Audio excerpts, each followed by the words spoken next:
How often have we heard somebody complain indignantly, "You have no right to treat me that way"? We all develop a system of expectations as a form of protection against the incursions or derelictions of other people. When we determine that one of our rights has been violated, the degree of anger that we experience is generally out of proportion to the actual loss. The idea of someone disregarding our wishes, for example. Anger-prone people, in particular, place great emphasis on the protection of their rights. On occasion, I have noted somebody's rage when another person stepped in front of him in a line at the theater or supermarket. Similarly, having to wait for service enrages some people even though the lost time is insignificant. The protection of their rights is obviously an integral part of the way people deal with problematic situations. Many people live by an idiosyncratic Bill of Rights, as though they are obvious and generally accepted. They are apparently oblivious to the fact that this only causes conflicts with other people who have a different view of their entitlements. Among the rights asserted by anger-prone people are the following. I have a right to do what I want to do. I have the right to express my anger if I feel annoyed. I have the right to criticize other people if I think they're wrong. I expect people to do what I consider reasonable. People do not have the right to tell me what to do. For people who have such a fixation on their rights, I raise the following questions. Does the other person know that you have this right? What is actually subtracted from you if the other person does not comply with your expectations? Did you experience a real loss, or are you angry as a matter of principle? What do you gain by retaliating? What do you lose by retaliating? I have found that helping patients to recognize and articulate their claims, demands, and expectations is a valuable first step in their attaining self-objectivity. Simply becoming aware of the egocentricity of the presumed entitlements enables them to gain greater objectivity toward them. Further, they begin to realize how the self-oriented rights inevitably lead to conflicts with other people. Although everyone needs to establish personal boundaries with other people, the rigid assertion of their rights actually leads to more frequent personal distress and non-productive anger. The composite of blaming, attributing negative intentions to others, and making negative generalizations about the offender's character is a prescription for the generation of intense anger and the urge to punish the offender. By becoming aware of each of these components, the person is more likely to realize that offenses may be accidental and not due to the bad character of the offender and consequently not blameworthy. That's from page 260 to 261 of a book called Prisoners of Hate by Dr. Aaron Beck. And I learned about this book through the guest of today's episode of the Three Deeper Cuts podcast, Dr. Heath. Dr. Heath is a licensed clinical psychologist in private practice. I met Dr. Heath out here on the X streets, out on Spaces, and in the DMs and on the timeline. Heath has practiced in multiple environments as a clinical psychologist, ranging from inpatient wards to the Department of Veteran Affairs to helping SWAT teams de-escalate in the setting of hostage negotiations. Dr. Heath takes time out of his day to hold spaces for everyday people on the internet to do a midday mindset check-in and to relate lessons that he's learned throughout his decades in clinical practice. Heath has led an amazing life, grappling with a major tragedy in his early life and turning that into success by utilizing stoic principles, physical exercise, and practicing his faith. He shares his lessons on this podcast, and I appreciate him taking time from his busy private practice to talk to me on this episode of Three Deeper Cuts. So let's get into it. I'm kind of a clinician's clinician, so I see other clinicians, psychotherapists, and a good number of physicians. And so, yeah, that's probably the biggest thing. I know we'll talk about my son's early journey into the field, so that's one thing I'm concerned about with him. And so I kind of take a different look at the quote, burnout than most people do, a very existentialist approach, and blend together. Well, we're going to talk about the book that I mentioned in one of my posts. And so, yeah, a good deal of that's part of it. Unfortunately, there's some more tragic things that are a part of my profession and your profession that we can get into if you'd like, because, what we call burnout is just kind of the bottom floor of that, or maybe it's the top floor, and it can get even deeper and worse than even just what you call burnout. Yes, it can. And we've read and heard about through mutual colleagues, some severe cases where physicians have ended their own life. My thinking has been that the financial and the administrative component is too big to ignore.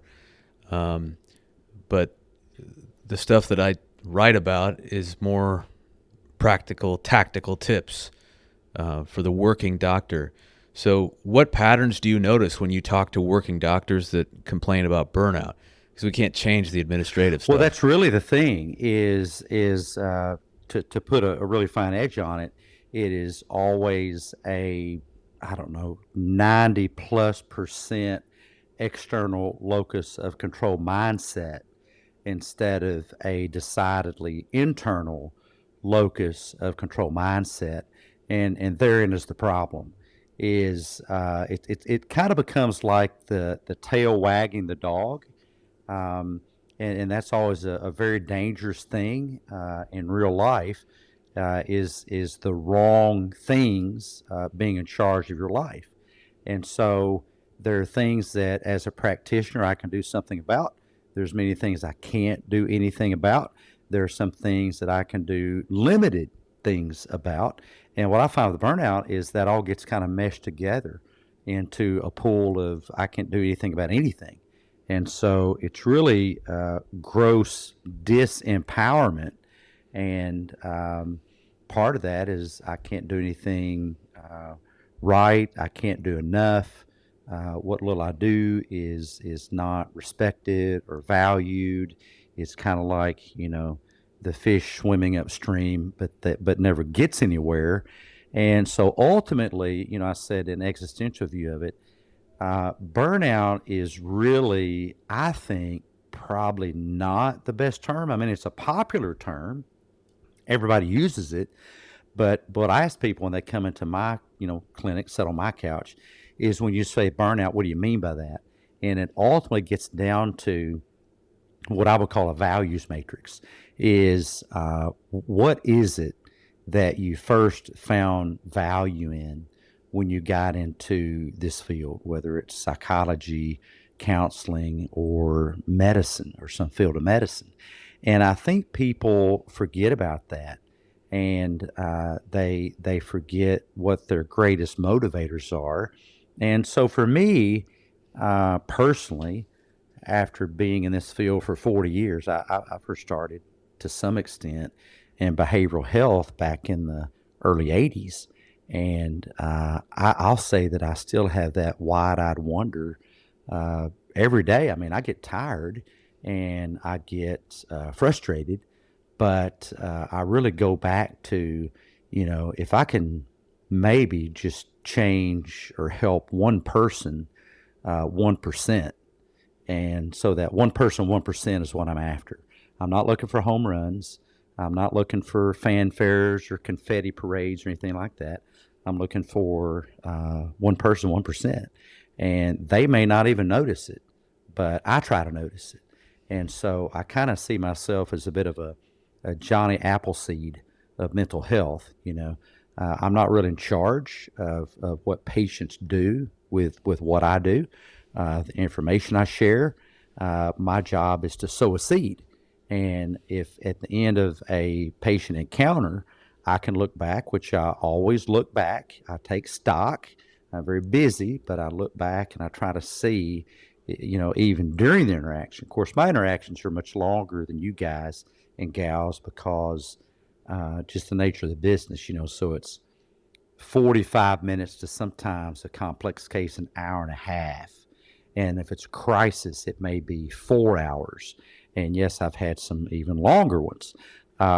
So I have more opportunity there. But I think the mistake is when any of us in a helping profession kind of becomes blind to the good that we have done. And so it all gets to be a negativity bias. And we just look at all the things going wrong. And so we're kind of, there's a song in the 70s when I was, actually, I'm from Nashville, Tennessee. And it was, it went, I'm overlooking a 4-leaf clover that I've overlooked before.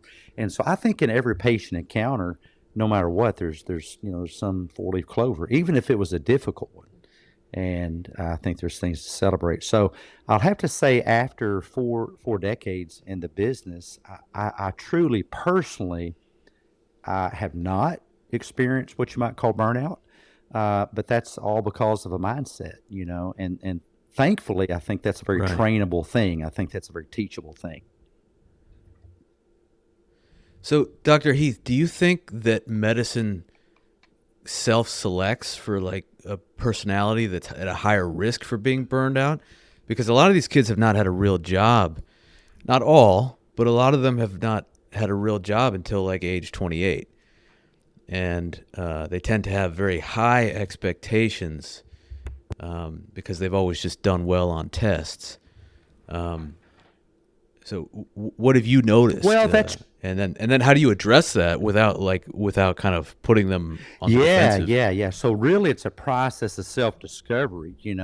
In I live in Arkansas now, so there's parts of Arkansas that are the duck hunting capital of the world.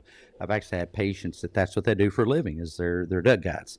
So the thing about a duck guide is a duck guide will show you where there may be ducks, but they don't shoot your ducks for you. And so that's I think a pretty apt metaphor for therapy. Is a really talented clinician is not going to shoot your ducks for you. And Socrates didn't do that either. Socrates would say, I never taught anybody anything. I just helped them discover the answers from within. And so that's what I should do is I really help them take a breath, take a beat, take a moment, and look deep within, and they find the value. The reason we don't find value is we're not looking for it. Now, you do make a great point. I will give it the word maybe, well, resilience, but more than that is metacognition. Is that I think that we're developing whole generations of people who are kind of allergic to life, and it's not a quick fix. It's not a quick fix. It's kind of a little bit of the hair of the dog that bit you, where you can see what you can stand. You find that you can tolerate a lot more than you ever imagined. You realize that the catastrophes aren't as many as you thought that they were. You begin to recalibrate your catastrophe scale.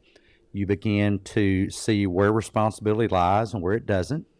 And it's just going to be the case that there are cases that you do the very best you can and there's a poor outcome. So in my profession, the outcome does not belong to me. The skill, the technique, the knowledge, the training, that belongs to me. That's what I'm responsible for. But I'm not responsible for the outcome. I will do my very best. I had another clinician actually asked me this question. He said, don't you just get, burned out? Don't you just get tired of talking to people every day. No, I don't. Now, do I get tired, period? Well, yeah, I mean, I've had some, 10, 12, 14-hour days and longer than that, but I get tired physically.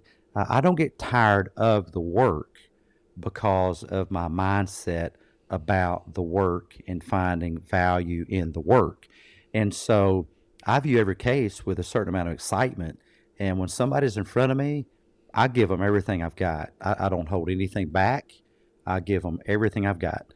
And I find that to be a very fulfilling thing. I think there's a big difference in physical tiredness and mental tiredness, as most any of you guys and gals in the helping profession, the medical field know. But it gets back to, what are you going to decide to think? What are you going to decide to think about this particular event, situation, circumstance? And we deal with things like guilt. Most people think, you'll hear people colloquially refer to guilt like, I feel guilty. And we pick that apart because there's a difference in a thought, a cognition, and an emotion. A cognition is not an emotion. Emotion is not a cognition. And guilt, for instance, is a legal determination. So what court system pronounced you guilty of something? Because that's guilt. Guilt is not a feeling. But when we tell our brains that it is a feeling, our brain starts to grab a hold of, cabbage onto, as we say in the neck of the woods where I'm from, grab a hold of things to prove that a foregone conclusion. And then is developed or generated self-directed disgust. Now, we mentioned suicide earlier. One of the greatest predictors I found of thoughts of self-harm and engaging in self-harm is prominence of a person's self-directed disgust, which is built on what? It is manufactured by my own thoughts and beliefs. And so there, as I love to say, there is an art of life, A-R-T, an art of life, and that is accurate, realistic thinking. Accurate, realistic thinking is the art of life. And if we can do that, especially in the most dire circumstances, the death of a patient, for me, and I think for most people, being the worst, at least in my life and career, that's been the case. What am I going to decide to think about that, And so we spend all our time in therapy working on that, that one thing. And it's of course, many more moving parts, but that's kind of the central core of it, is what kind of schema or what kind of script does this particular patient, and sometimes physicians make really horrible patients, but this particular patient, what kind of script are they writing, encoding into their subconscious? Because that's where this stuff lives. You don't walk around thinking about most of your thoughts. You develop, you create a thought, and then you subliminate that thought into the subconscious, and then that gets encoded, and it's kind of playing in the background. And that can be a very, very dangerous thing if it's a self-destructive thought. No, absolutely. And sometimes you don't realize how you've been programming yourself until that crisis mode, and until you really take action and start telling yourself the right things with the help of a professional like yourself. You can go a bad way, and I've seen it happen. Well, yeah, because let's just say that you're, I don't know, joint commission or something, and you come in and you say, well, we had this poor outcome. We had a near miss, is the terminology for something that could have very well gone bad. That's classified as a near miss, or a sentinel event. Well, fingers start being pointed. The problem is when the helping professional takes on the finger, no pun intended, of the review board or the administration or the patient's family. And, what I like to remind myself is maybe I screwed up, maybe I didn't, but one thing's for sure. I have a skill set, and there are people in my future that will need healing. And if I'm not there to do it, they may not get it. Now, we'll talk about ego in a minute, and I don't think that as being, as it's commonly called, egotistical. I think that we need to, I'm a believer, and a friend of mine who's a minister spoke of, he said, we need to speak words of life to ourselves. And I really like that. Think about that. Words of life. I mean, imagine a healer making an appointment with themselves, and this is what I recommend, one of the things I recommend, making an appointment, not just to do mindfulness, which I'm a big advocate of course, but during that mindfulness appointment with themselves to speak words of life to themselves. And so in relationship therapy, there's about a 1/5 ratio or an 80-20 ratio that a relationship can withstand and still be healthy. And so 4 out of 5 interactions need to be non-confrontational, non-critical, healthy, not unhealthy, 4/5. And then you can survive, you can bear the weight of 20% being pretty terse. You can have big arguments, you can have, naughty things, naughty words, criticisms, but that's just 1/5. That's just 1/5. So I like to apply that to my mindset. I've got a pretty strong mindset. And of course, I do this. You'd expect me to do that.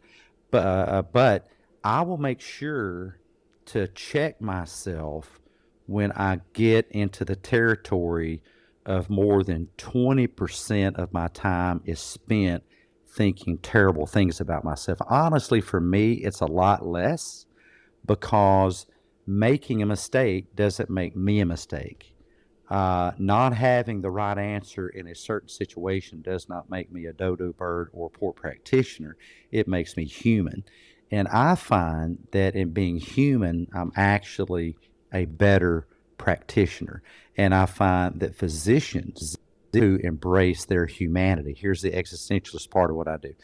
Physicians that embrace their humanity are actually the best physicians, not the ones that think that they're robots that can't make an error. But Dr. Heath, the robots are coming. They can do a better job Yeah, than we'll us. see about that. I don't know. The robots are Oh, coming. man, I know. I had a discussion like that with my son. This thing came out where, gosh, what's that guy's name? He's the Chat GP, Sam Sam Altman. Altman in the Yeah, Lamborghini. Sam, and he Not-for-profit oh, Lamborghini. So he was demonstrating that, which I find fascinating. And the AI was watching him through cameras, and Sam was asking it not to solve a problem, but to teach him how to solve a problem.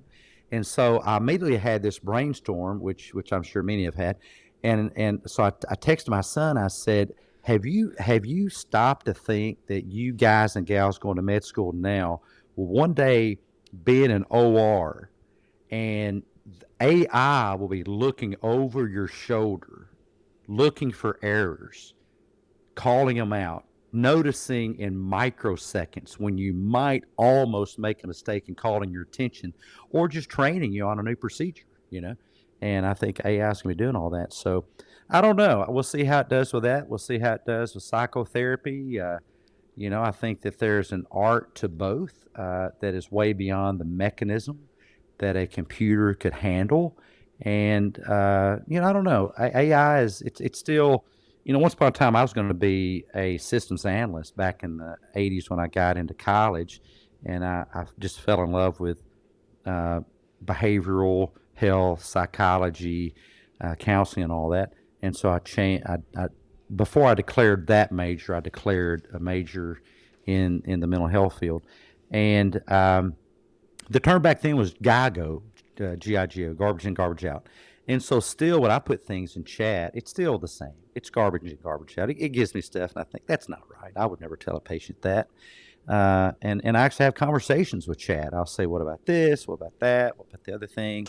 And it's okay. I mean, it's feedback, but it's nothing that I think could be, at least from my perspective, from what I do, put out there without being sculpted and edited. So we got a ways to go. Yeah, we got a ways to go. I actually wanted. I was wondering if you could say quality number 3 again. I was writing that down because I thought that was really powerful. 4 out of 5 of your interactions in a successful relationship, including with yourself, need to be non-confrontational, non-critical. And what was the third one? I don't remember. Well, those are good Yeah, I'll enough. try to come I up with mean, that again. Man, I hate to lose that. When I spit out good stuff, I should write it that down. model, 4 out of I'm taking notes, man. Like so the Pareto principle, that 80-20 thing, that just really resonates with me. And some of these things you're talking about, I applied to myself, about 8 to 10 years ago. That self relationship, and then also with my significant other. Well, it's really like a bank account. I mean, I would recommend, in your bank account, just not being overdrawn. I mean, the best idea is just not being overdrawn in the first place. That is good. Yeah, But that's lacking that, lacking that, don't go beyond being 20% overdrawn. So I kind of like to have my bank account topped out, and I'm that way in my relationship. I literally, and I'm not bragging. I'm just saying my wife and I, we've been together for 41 years. This June 16th was wow. 41 years. So you learn a thing or two, hopefully. I'm not that much of a dum-dum. But then again, I've not asked her today what she thinks about that. She might weigh in differently based on the day. But I really do ask myself, does she have fuel for the journey? Does our relationship in this moment have fuel for the journey? And, unless it's some big crisis or whatever, I'll just, not bring it up. I've ceased long ago believing that relationships are Burger King. Come here, have it your way. And a lot of men do. I mean, a lot of women do too. But relationships aren't Burger King. Goodness, life isn't Burger King. Come here, have it your way. Gosh, who gets that? And no offense to Burger King, I don't want to get sued or anything, but it's just not. That's just not the way it works. So I look at conversations I engage in with her, with my son, with my friends on Spaces. I do a lot of Spaces on X, and I will never sacrifice a relationship for winning a debate. I won't do it. I just say, hey, yeah, I mean, that's a good point, No, totally 100%. You can just highlight that in bold. Take a walk, let it go. Yeah. Put it on the page. Put it on the Olivetti typewriter. Yeah, So great. when you and your wife, so that was 40 years ago. So when you were starting out with your wife, like, were you ever in a situation where you were typing stuff out to her on the old Olivetti? I've never even thought about that, but now that you say it, I don't think I ever. But see, I never owned an Olivetti. They belonged to the school, and Okay. I didn't have to take typing. I just thought it'd be fun. Plus, there was a really gorgeous business professor that taught the course, and that helped too. She Nice. had really long, gorgeous red hair, and of course, I'm just some kid in high school, And this is before my Yeah. wife actually, and Yeah. so I took the class, and then we learned on the Olivettis, and it was very noisy, clickety clack, clickety clack, clickety clack. And imagine having 30 of those is even noisier. Sound like a freaking typewriter Nice. factory. And then they got electric typewriters, and I thought, holy crap, this is the freaking space age. We actually have electric typewriters. Kind of fast forward a few decades, I'm actually typing in billing. Some of you guys that know about billing, it's called a HICFA 1500. So I'm typing in some sessions back before I actually had an office manager. And my son and his friend, they were very young at the time, I don't know, 8 years old or something, that I saw them peering around the corner. And I said, hey, guys, what are y'all up to? And they crept ever closer and they said, what's that? And I said, well, this is a special space age machine called a typewriter. They'd literally never seen a typewriter. All they'd ever seen is a computer. Nice. And so, yeah, I was typing on, of course, I don't know what's this been. That was 17 years ago. I was typing on What was that called? what was this? I can't remember the name of the typewriter, but it was just an electric typewriter that came from my school. And how did I have Okay. that? Well, because my father-in-law was my principal, and when they actually closed the school down because of consolidations and politics and everything, and so he bought a couple of the typewriters and gave us one, and I was typing on this secondhand electric typewriter. Yeah, my father-in-law was my high school principal. Not many son-in-laws can say my father-in-law paddled me, and he had a paddle named Sam that he had holes drilled in. So when he paddled you, it left polka dots on your butt. Oh man. He loves he. I'm sure he loves those memories. Yeah. Um, that's a good topic. So actually, speaking of, so you touched on this, your spaces. So you were one of the most prolific people. I'm relatively new to this whole spaces thing, but you're one of the more prolific people I've seen on the internet running high quality spaces that are actually designed to help people get control of their inner awareness, their lives. So when did you start getting really active in X spaces, and how did you adjust your clinical practice around that? Yeah, that's a great question. I started those about a year ago. Um, I don't. I was interested in them because I have a podcast. I've kind of taken a bit of hiatus from it. It's called Therapy by Art Lab. Accurate, realistic thoughts, life affirming beliefs. So keep your brain in the art lab. You'll have a healthier life, a life of accurate, realistic thoughts, life affirming beliefs. So I had a group of people, group of clinicians, and we were doing podcast. And then, I mean, we don't make any money out of podcasting. It's just kind of a hobby, a love, something that you like. I mean, unless you're Joe Rogan, you're not really making much money out of podcast. And I made zero. I Hmm. just spent money because I bought a lot of equipment because I'm a geeky, techie guy. And then they had to go get real jobs, and so it was just me. And I thought, well, gosh, spaces are simple. Given all the podcasts set up, I can do it. Space is easy. And I think we had about 80, well, actually, I've got about 120 podcasts recorded. I've got about 82 posted to Apple and Spotify. And I've got to get the others edited, which is kind of a pain in the butt. So in the interim, I started noticing spaces. I had been on Clubhouse, and that kind of began to die out. And so I tried it out, and then I kind of saw that there's a lot of icky stuff. And I thought, man, what a freaking negative bunch of crap people are into. And I think, man, you guys just want to sit around and complain all day long. And I'm like, I'm just not a complainer. I don't know. It doesn't help me. It just seems to make things worse. And so I saw this post by a friend of mine, Honey Badger, to another friend of mine, Sega. And Honey Badger has, I don't know, 95,000 followers or something. And Sega's got I don't know, 1 million, I think, or something like that. But really decent, really great people. And the conversation was how to handle someone who's being discourteous. And I'm being polite saying the word. It was actually worse than that, but I'll just say discourteous. If you are enjoying what you're hearing so far, please click 3deepercuts.substack.com. Subscribe for email notification when a new episode comes out. Back to the show. Good advice. And I asked them to be part of what I call the Exposium, with the slogan is making spaces better places. And so I did a 12-hour space with, I don't know, 30 speakers or something like that. And it's kind of like a big symposium, hence exposium.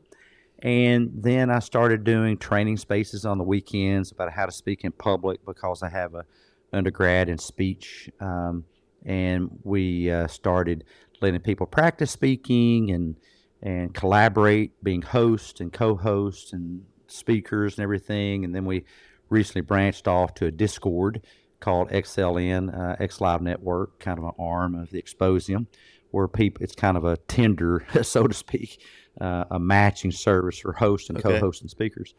And then I don't know, I just like, I don't know, I like swimming upstream, and I talked to a guy the other day because he was asking me, why are you not on LinkedIn? I said, I don't know. I don't know. It's boring, It seems boring. I mean, no offense to anybody, but it just seems Yeah. boring. No, I noticed the same thing, Yeah, and he actually. said, That's well, why you I wasn't on realize it. LinkedIn's got nearly a billion users. X only has 500 million. And he said, isn't X just a place for everybody to go to complain? And I thought, you're not wrong. And so I like to be different, and I thought it was different.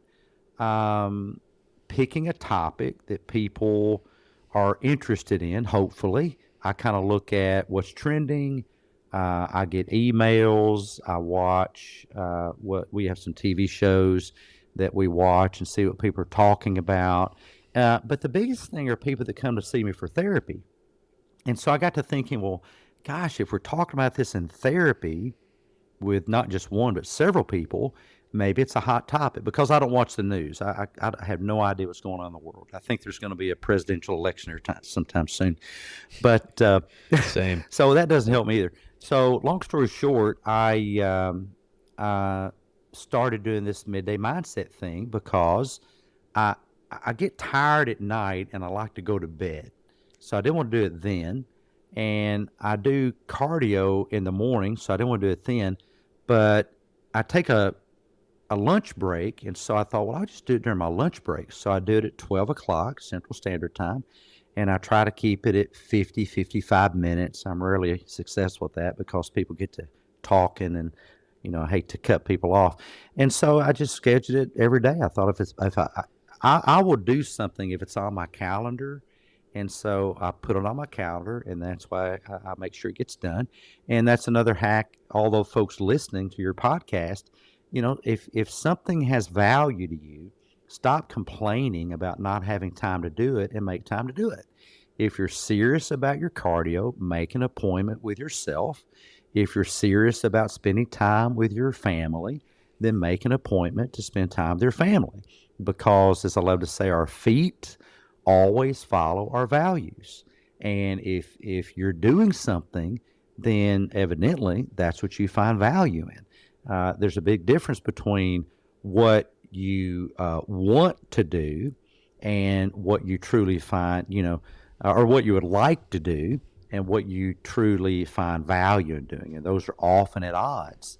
All the like to do's, you might like to be fit, you might like to spend more time with your kids or your spouse, but you will only do it when that is the top level value thing in your life. And so, like 5 o'clock, I have people say, "Hey, can you come on a space at 5 o'clock?" No, I eat dinner with my wife at 5 o'clock.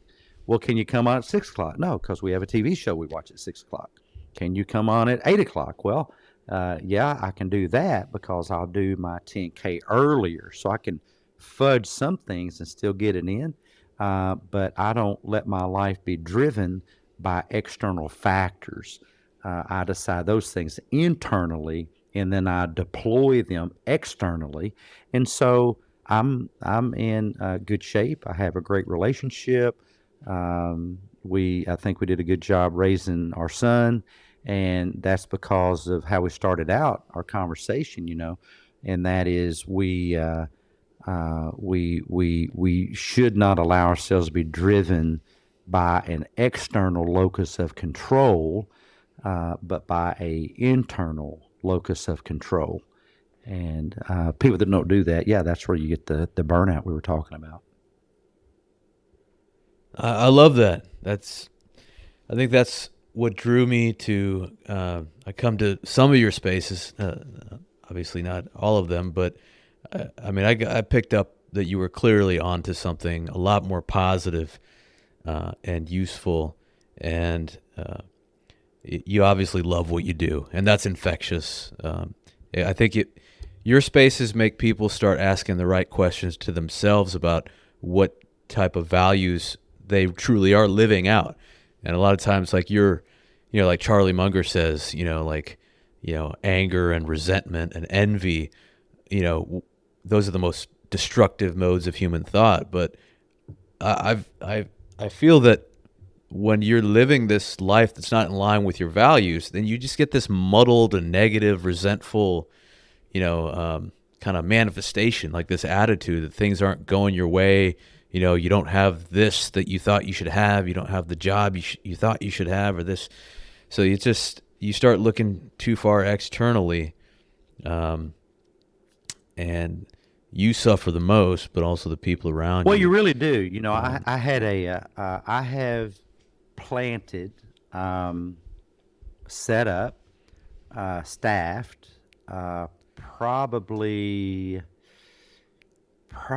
18 or more than that, maybe I don't know, 20 or 30 or something like that. Psych units. They were DDCUs, dedicated dementia care units. I have opened, ran joint commission surveys, managed joint commission surveys for 6 successfully, and did a business deal with some guys on that, and I got taken advantage of, and that didn't go well. But I'll say this: that at the end of it, I said, "Look, no ill will, because I had a choice. Even though, and I'm not saying I didn't take legal action, I did, and that worked to a certain extent. But at the end of the day, I'm not going to sacrifice my mindset over money, because mindset is worth more than money. And I lost out on, I don't know, I think it's probably 10 million bucks or something like that. But that's not a bad thing, because see, I think I'd be worse off if I just spent all my time and energy going for the money. And I don't think the sacrifice, would have been worth it. And the reason I know it's not, and I'm sure there's doctors out there that know what I'm talking about, but maybe they didn't come to the conclusion that I did, is that I've had the, I guess you'd say, tragic opportunity to sit at the bedside of people dying in their old age. And I noticed the absence of something. I noticed the absence of any of those people complaining about not enough money, or not a big enough house or bank account or retirement, or even getting their way. But what they were full of are what I would call woulda, shoulda, coulda regrets related to relationships. And I don't want to end my life I'm hoping to hit maybe 120 or something. We'll see. In that late age, full of woulda, coulda, shouldas about relationships. I will sacrifice anything for a relationship. I sacrificed my consulting career because my son and my wife needed me here. I've sacrificed other gigs and engagements because it's just a mistake, to sacrifice relationships really for anything. Except for maybe your eternal soul or something. I'm a believer. But other than that, man, I'm just all relationship first. And the hardest thing I've had to sacrifice, because there's a behavioral assessment, by the way, called the DISC. Some of you guys have heard of it. And it's dominant, influential, steady, compliant. I'm a low C. I believe in rules, but not rules if they're going to hurt people, if they don't serve people. So I'm not about, we're going to color inside the lines and drive the speed limit because when you're bleeding out or something. And steady, I don't mind a little conflict. That's okay. A little debate. But I'm a really high D. So the biggest thing that most men need to give up in a relationship, that often save your relationship, or just in life in general, is give up what a right we think we have to get our way. And I talked about that earlier. But I raised my son to be an expert at swallowing a little-known vitamin. And I think this is what is making him successful in med school, because early on in his educational journey, he had so many unfortunate things happen interpersonally, with girls, basically. And, got kicked to the curb a few times. And that was tough. And then some other struggles. But I raised him, giving him this vitamin every day that even most physicians don't know how to take, but they should. And it's a big horse pill. You think you're going to choke on it, but you won't. and I swallow it myself on a regular basis because it's nutritional for my mindset, and it's vitamin N. One of the healthiest things we can all take as part of our nutritional regimens is vitamin N. Oh, vitamin No. Learning how to be experts at life, saying no to us. No, you can't have it your way. No, you can't have that job, or you can't have that money, or that car, or that house, or that promotion, because life is full of that. Life is full of no's, and so I raised my son to be an expert at not getting his way. And because why? Because I knew that he would have plenty of opportunity for that. And indeed he has. But the funny thing is, in all of his expertise at not getting his way, he's actually having some very cool things happen. He got selected as a spokesperson for the HEART program. And I mean, I don't know what that acronym stands for. I can't remember. But it's basically providing medical care for low-income communities, which is a really cool thing. Nice. Also, he got just selected as top 10% of his class, so it's an honors award there. But that's nice. That's a extraneous variable. I think what most people I run into in therapy, they think that status quo is getting your way, and goodness, who told you that crap? Somebody told you that getting your way was how life worked. That's just bad information. Facts. Doc Heath dropping them right here. I agree, brother. That's vitamin N. That's going on the sheet right here. That'll be in the show notes. If you drifted out, if you didn't catch that, you can click the link, Dr. Heath, vitamin No. You heard it here. The healthiest thing you can do. I think a lot of people, you watch too much TV. Yeah. Not you, but they watch too much TV. You see too much stuff, and then through mimesis, you get this kind of unnecessarily this fantasy of how the world actually works. It's like no, life is actually very unfair. You will get way more no's than yeses, but that's good because the cream rises to the top, and all you really got to do. This sounds easy, but it is obviously challenging. But to set the smaller goals that you can actually achieve, and then you're kind of giving yourself a carrot, which is a yes, but it's meaningful to you because you created that achievable goal, and then that will give you the more confidence to pursue or persevere when you do face all those no's and rejections and unfairness and this and that. Well, yeah, because you said something. Well, I was just going to say we had talked about what was before the show about the greatest mental health issue facing American kids, and that's it. That the greatest mental health issue is in living in this great country. The aberration, and it is an aberration, is that real life is that things just work out the way you want them to, except they don't. The one thing I would put on top of that is I ask people, what do you really learn from having things go your way anyway? Nothing. You don't learn anything from getting first place. I mean, what do you get from that? That's true.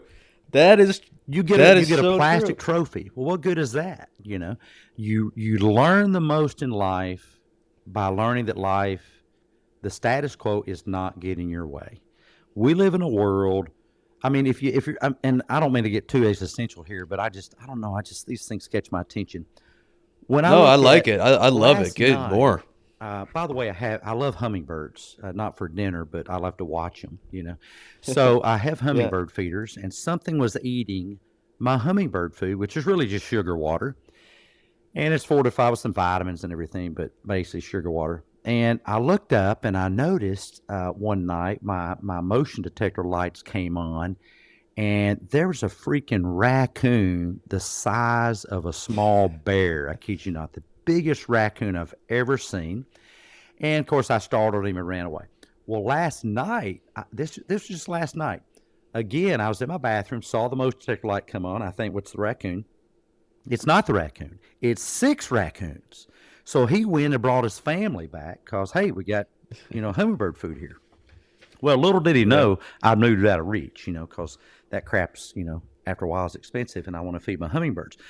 But my point is that you look at those raccoons, they're just trying to survive like everything on the planet. And I've got to get a drink here just real quick. They're trying to survive just like everything on the planet. So most organisms on the planet, not to mention every mammal, the vast percentage of them live on the brink of starvation. But we fuss and cuss and everything because we don't get our cheeseburger of the day or something. Or somebody leaves a cheese off our burger. Or we don't get our favorite meal or something.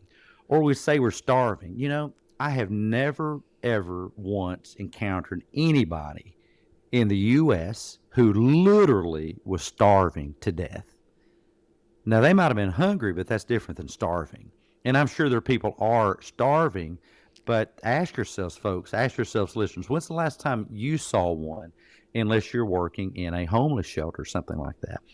And so the greatest mental health issue with kids right now, as well as many adults, is they think the status quo is life revolving around them. And just real quick, let me just say it, and again, I'm a believer, that the story of the book of Job is not a story of patience.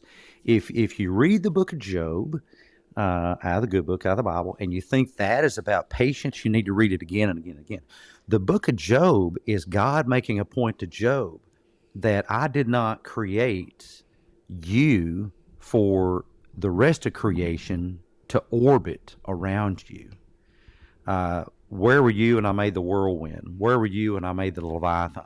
These are forces that are bigger than us, and they do not, another term, where I'm from is kowtow. They do not kowtow to humans. Tornadoes do not go around us.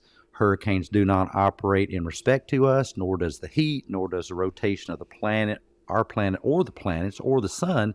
But we have grown up in a country so successful that we have become so entitled that we have become weak in expecting the same to continue.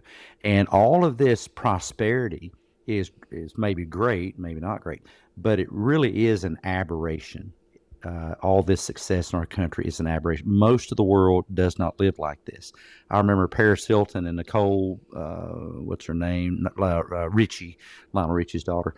I think it was an interview where they were complaining, saying, "Can you believe that there's some kids that do not have a chauffeur? Oh my gosh, how do they survive?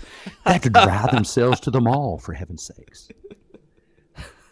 Wow, that's insane. I have some extended family that kind of grew up, very, very well off. It's just a whole nother strata of Indian society that I had never been exposed to, and those are similar conversations of things being so good that they even conflict between family members.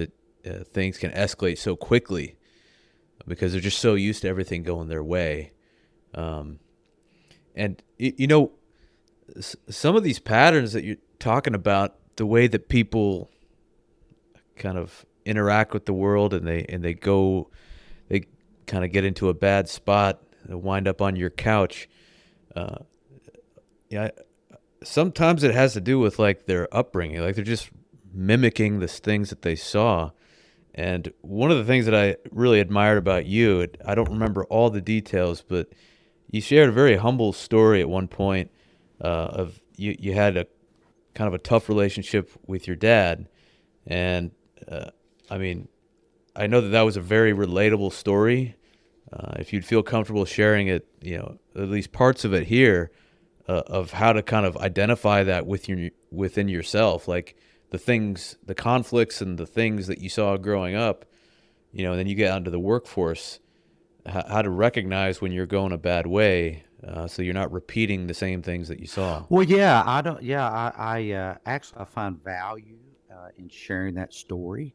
I share that story out of honoring the memory of my mother, Doris Nell Kyber, who married my dad, but also honoring my dad. Um, and I've had people say, but I don't understand. I thought that you're raised in a home of violence. Yeah. And I thought that your dad was physically violent and assaulted with you. Sure. And all my siblings too. It's a very scary place. And so the reason people don't understand that is we live in a society where people have actually become disposable. Relationships are disposable. If I don't get my way, cut them off. If they're disagreeing with me, they must be a narcissist or gaslighting me or manipulating me or something like that. By the way, as a clinician, I don't believe any of that. I'm a huge free will guy, and it is the universal speed limit, one that even God does not violate. And so, if we're talking about kids, it is a different equation, a different conversation. But by the time you get to the age where you can think about your thinking and you are aware of choices and you have, as we say philosophically, agency, then yeah, no, nobody controls your brain. No, I mean, tell me, explain to me. I ask people who debate with me on this, explain to me the neurological mechanisms where another person can fiddle faddle with your neurons and close synapses and open synapses beyond your free will to think Facts. otherwise. Help me understand that, because to me that is some psychic phenomenon that I don't adhere to.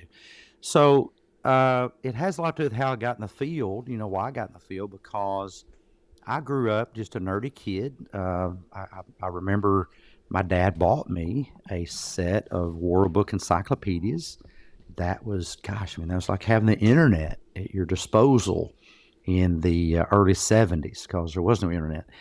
And I just religiously read those and was fascinated by those and developed a very mechanical mind. So I'm very aware, to me at least, when things don't seem to fit, when I can't figure things out, why are the mechanics not fitting together?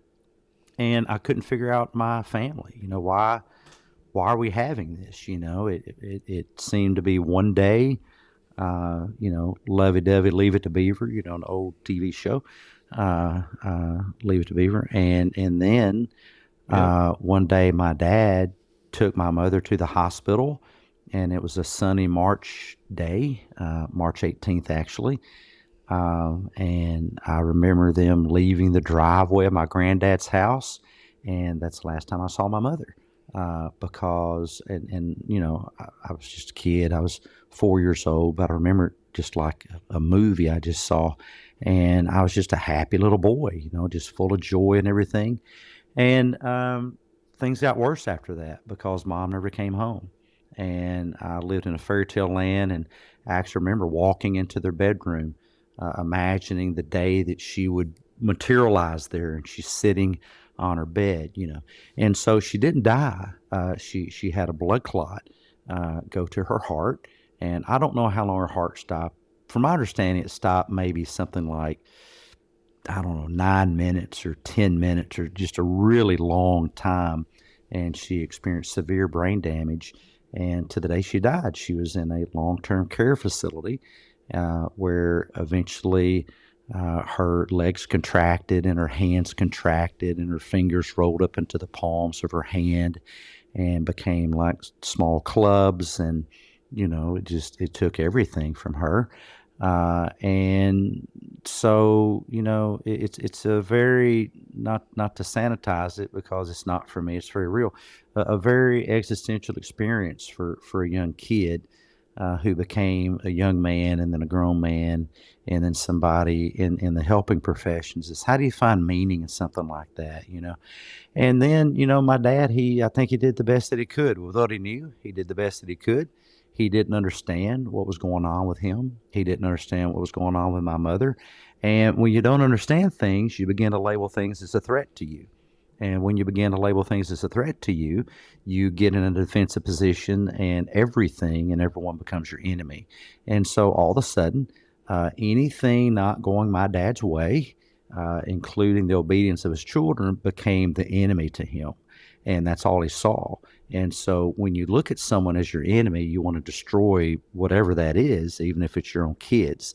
And so he would vacillate between, being a really supportive father who taught archery at the local school, Old Center Elementary School in Goodlettsville, Tennessee.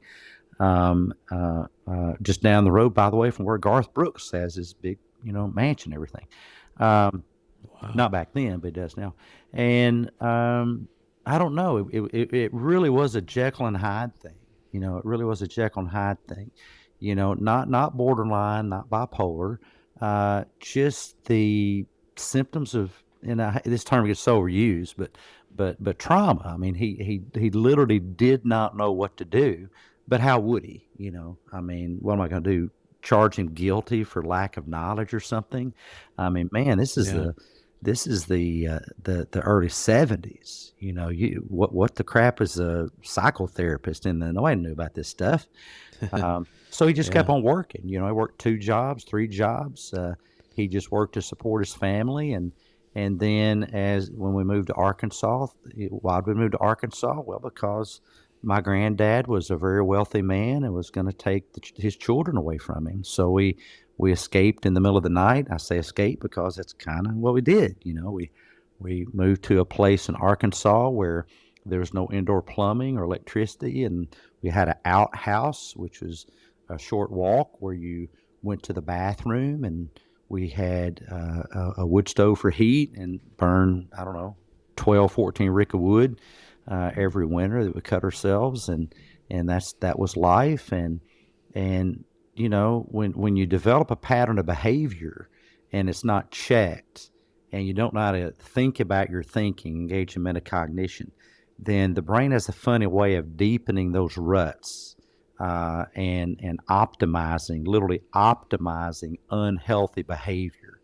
And so it didn't get better; it got worse to the point that I was the only one left, and we would have these. I remember my dad standing over me with a baseball bat, and he he didn't because I got out of the way, but would he have bashed my skull in? Absolutely, because in that moment I wasn't his son. I was just a threat to him, and and my brother got in a big argument, and he was going to leave, and my dad actually pulled out a 38 caliber revolver, and would he have killed him? Absolutely, because in that moment he wasn't his son either. He was just one more in a long line of threats, and he pulled the trigger, and the bullet missed by, I don't know, inches or something, and so it was a very violent childhood. But I have a way in my own psyche of differentiating people from what they do. And so when I look at a person, I don't, I'm aware of what you do, but you're still a person. And my faith plays a large part in that, because when God looks at me, he differentiates me from the things that I've done that I ought not, and I'm ever eternally his child. And so I think that I have a responsibility for looking at other people that way and kind of giving people a break. And so I don't judge people really for their behavioral choices. With me, are there more chances? Yes, there are, because I don't think that people are refuse. I don't think that people are disposable. I don't think anybody's disposable. And I'm very much like Marcus Aurelius. No one gets out of bed in the morning planning to do evil, although they fall into evil. People are just people, and sometimes their mindsets are so unhealthy that they engage in some very terrible things. But I like to tell the story that Viktor Frankl told, famous existentialist psychiatrist, and that is the very doctor, the Nazi doctor, by the way, that was guilty of the deaths of so many of Frankel's friends and countrymen and fellow Jews, was the same, because he did experiments on them, was the same doctor that when he was locked up in the Russian prison, the Gulag, spent his final days tending to the needs of everybody without prejudice. So if that can happen to that Nazi doctor, why do we believe that can't happen to, a former spouse or a kid or a parent or something like that? And so in my profession, I've just seen really amazing stories of redemption. And that's just why I look at people. I look that redemption is always possible. So I'm not gonna count somebody out, and I didn't count my dad out. And thankfully, since I didn't, we were best of friends when my dad got killed in a work-related accident, but we were best of friends when he died. And so I'm very glad I didn't count him out. I would have missed all that. Wow, Dr. Heath, I really appreciate you drawing that out for us. It's a powerful story. I remember bits of it that really ties it together for me. And now I got written down the book of Job. I got to click Yeah, it's a back good and read. Yeah, put that on get my a list. modern language version, and it's just an alarming conversation between the creator and a human about everything we've been talking about. And Well, it's like those adversities that you lived through in that childhood.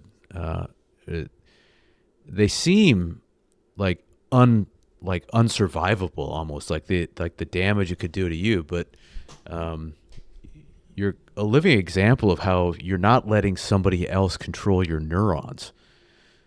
There was a bat hit like over your head. Your brother had a gun pointed at him.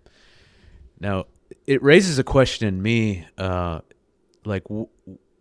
from your standpoint, what's the difference between like physical harm or physical abuse that someone goes through versus like emotional abuse that you don't even know is abuse until you get out on your own, and does it matter? Like, are they all just I guess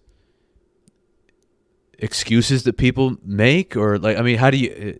What's the delineation from your standpoint? well, I mean, there's really that's a very interesting question, and I think that there's just the beginnings of some very interesting research that I began to be familiarized with during my rotations at the VA, and that is, how can you have one person in the same combat zone standing next to another person, and they literally experience the same explosions and as much as possible the same experience, but one of them develops PTSD and one of them doesn't.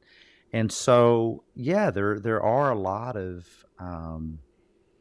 epigenetic factors, raising and mindset and so people, it's just a very individualistic thing.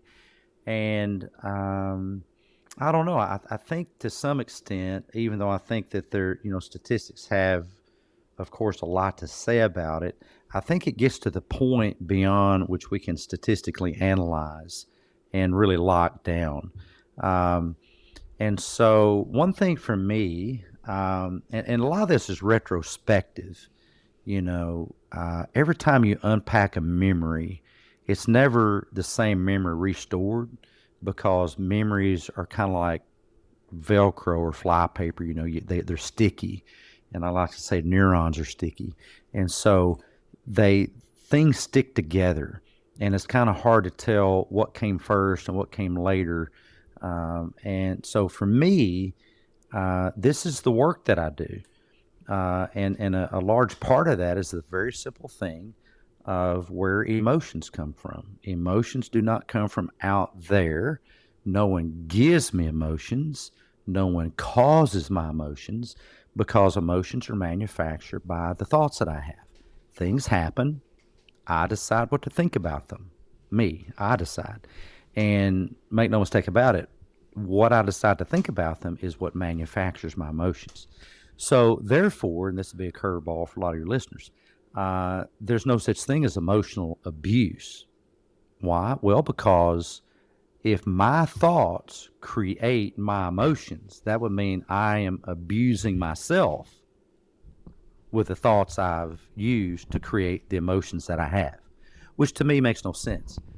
So the therapy that I do gets down, back to how our thoughts are writing, editing, rewriting the script that operates at a subconscious level and then gets projected onto our movie screen of life. And so, what I see out there as life is literally being created moment by moment by this thought that I'm having, but also thoughts that I've had a year ago, 2 years ago, 3 years ago.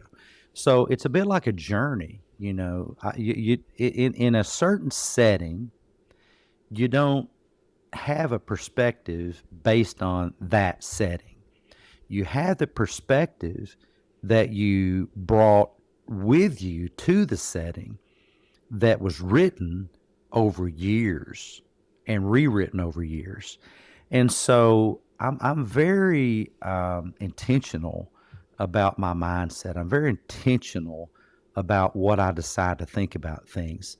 And I think that's what I developed with my dad. I made a lot of mistakes, and there's things that I regret, you know, even after I was out of the house, and I can't undo, but they're still formative to me. And that is, you know, kicking him out of my house.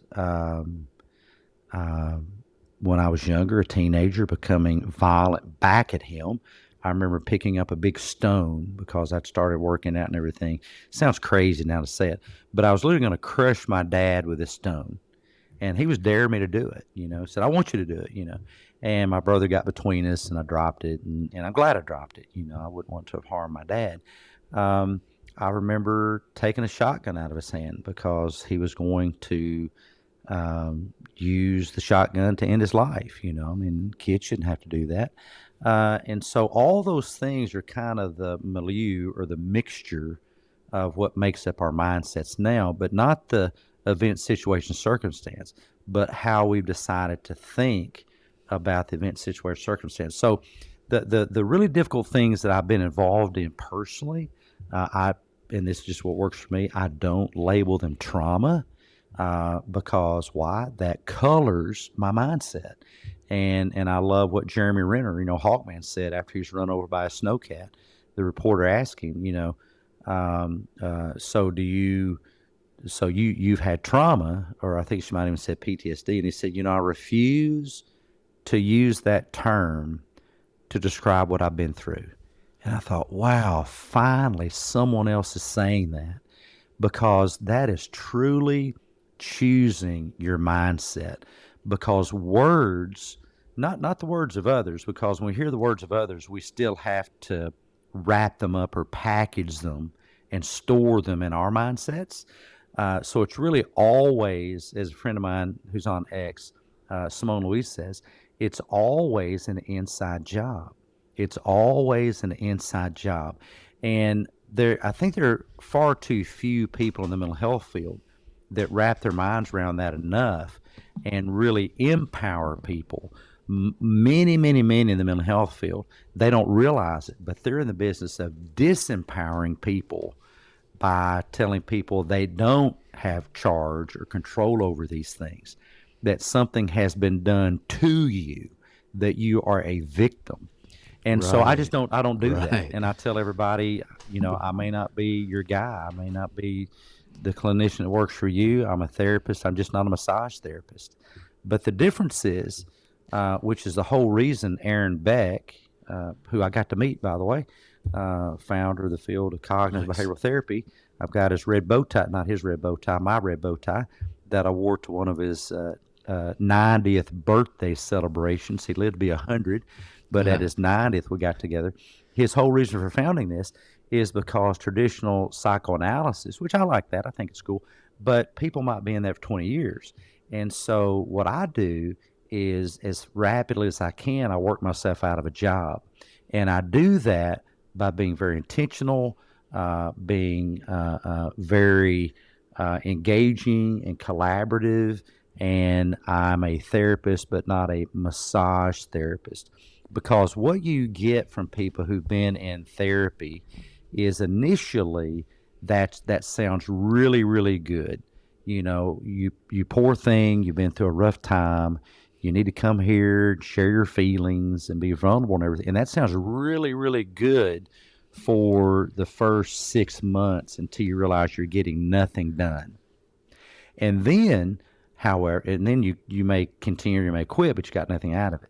And the way that I like to do it, my protocol is we spend some time getting to know each other, then we dig in, and it's just really tough stuff. It's poor marketing, it's terrible advertising, but great therapy sucks. And if it doesn't suck, you're probably not doing something right, because you're not, goodness, it's kind of like, surgery. I mean, you want to, where could you go and have comfortable surgery or something? And so that's Oh kind of, yeah, I kind of got that from, really from my childhood, where I realized this has happened. I can do nothing to unhappen it. Therefore, I'm not going to waste it. And so all these hurts that people bring, for heaven's sakes, let's not waste that. Let's find the value in that. And there's always, some value. And that's what I find makes the difference, is in the face of tragedy, people find a way to use it to elevate themselves in life. So long answer, a short question, but there it is. no, I think that's fantastic, Heath. And so let me ask a further question, which is that. So I agree with you that in the modern world, people are way too digitally connected, and then they do that.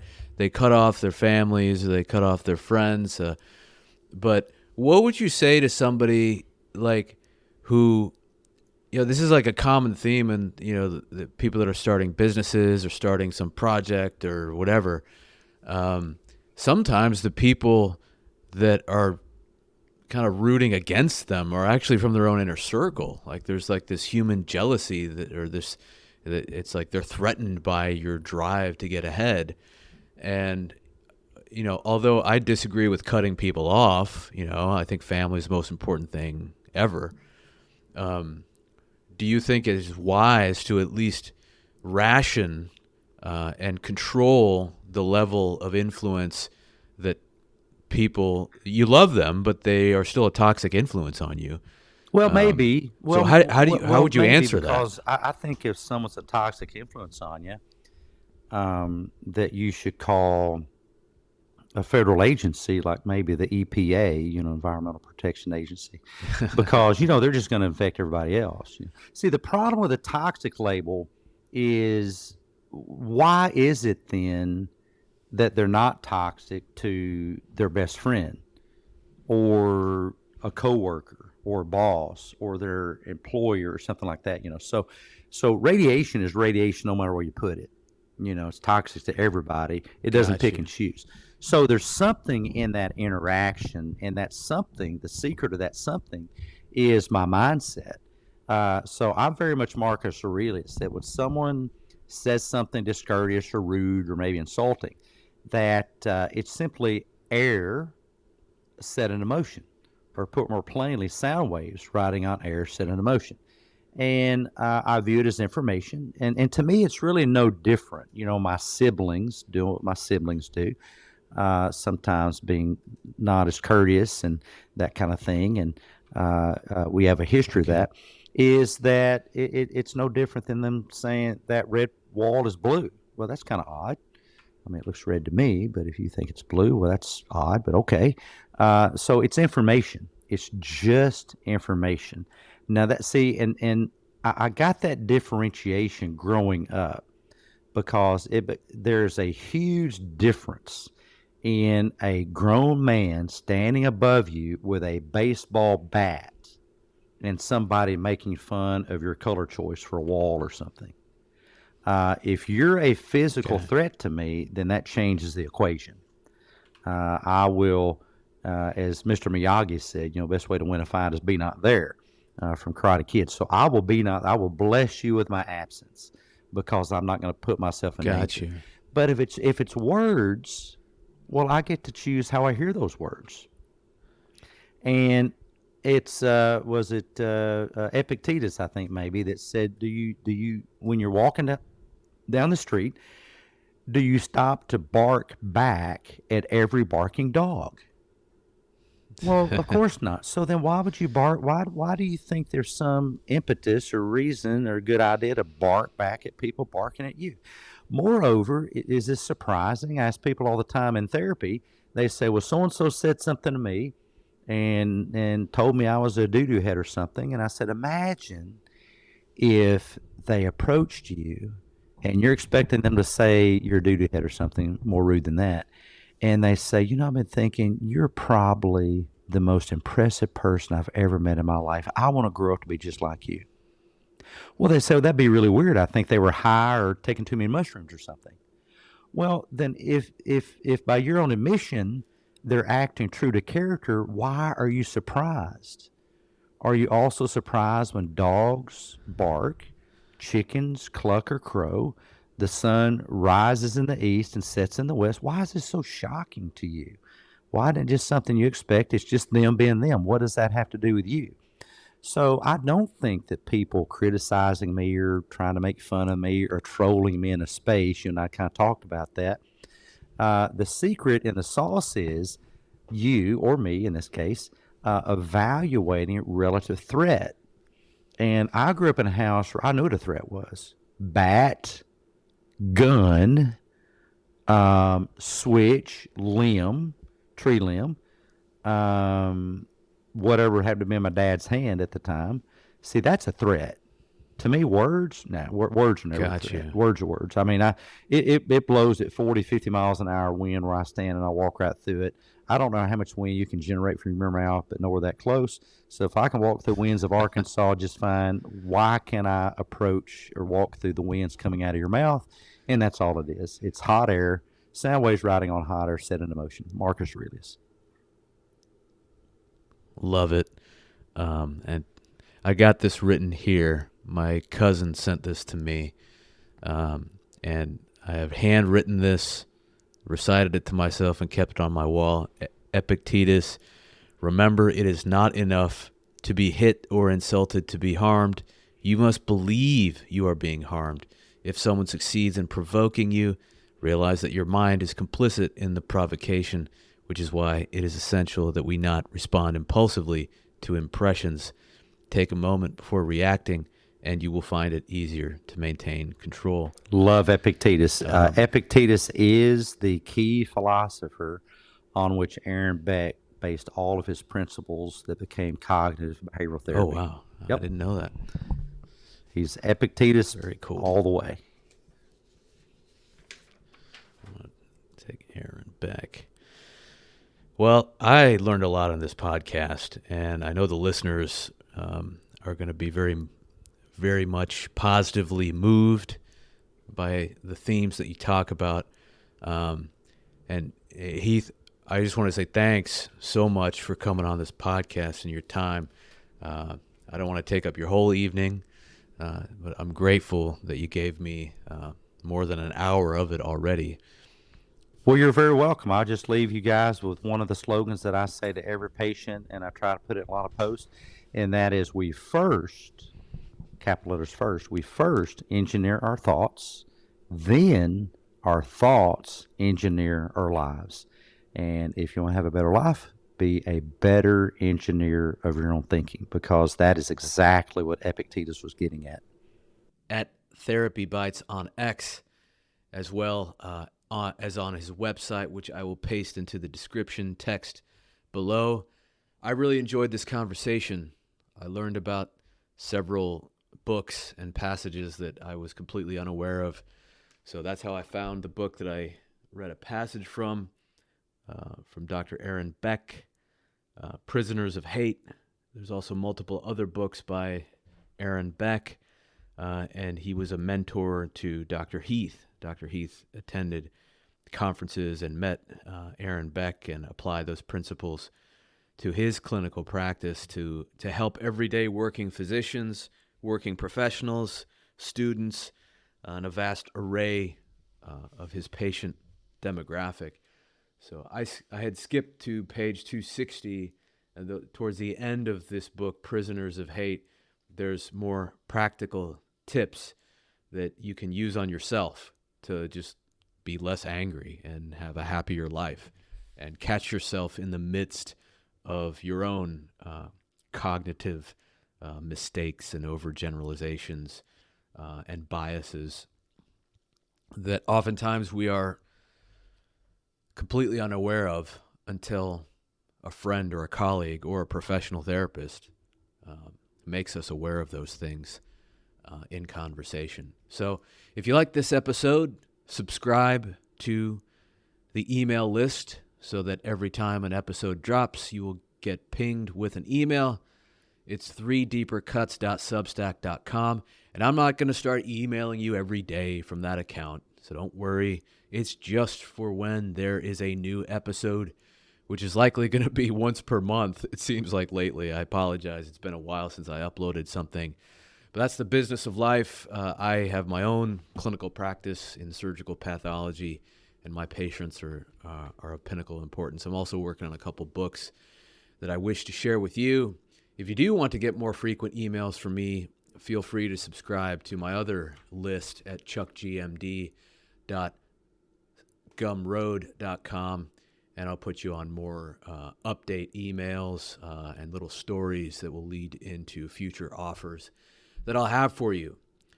And for completely unrelated raw poetry and raw fiction, check out rawcuts.substack.com. That is a paid account and purely for entertainment. So I appreciate your listenership, and I'll see you again the next time at our next conversation from deep in the foggy trenches of medicine. Until that time, be well and stay curious. This is Chuck G.